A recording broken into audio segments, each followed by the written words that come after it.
السلام عليكم، مرحبا بكم في قناة شهوات سيدة الدار. غنحضر معكم اليوم وصفة سريعة وسهلة اللي كيبغيوها وليداتنا الصغار. اذا باذن الله نبداو المقادير. 2 باكيات ديال الاندومي ولا 3 على حسب الاشخاص. قمرون، كروفيت، قطع دجاج، وهادشي كيبقى اختياري.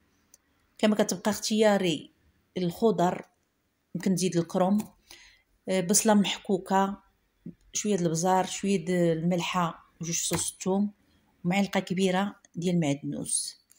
اذا في واحد الطنجره غنضيفوا ربع كاس الزيت، ثم البصل والبزار والملحه والثومه نشحروهم بعض الشيء، ونضيفوا قطع ديال الدجاج ولا بيبي لان كيقبض الوقت. وهاد الوصفه ماشي ضروري نديرو يعني يمكننا نديرو الكفته، يمكننا نديرو لي سوسيس، يمكننا نديرو قطع الدجاج بوحدهم او الكروفيت بوحدو. نقدروا نديرو حتى الطون اللي كنديرو في اخر لحظه، نقدروا نديروه في اخر لحظه الطون. اذا هي المهم عندنا في هاد الوصفه هي الخضر، وهي الماكله ديال هاد الاكله هي تكون صحيه للدراري لان كيحبوها بزاف وكياكلوها غير هكاك شويه. اذا هنا كنضيفوا الخضر اللي عندنا ونغطيو عليهم ونخليوهم 5 دقائق حتى يتصهدوا.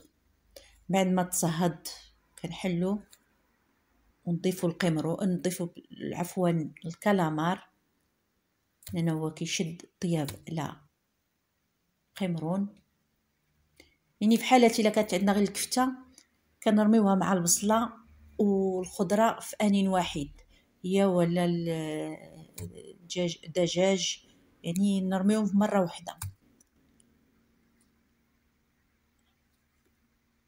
ثم كنضيفوا القمرون ومعدنوس في الاخير حتى لاخر لحظه، وكنغطيوه واحد 3 دقائق.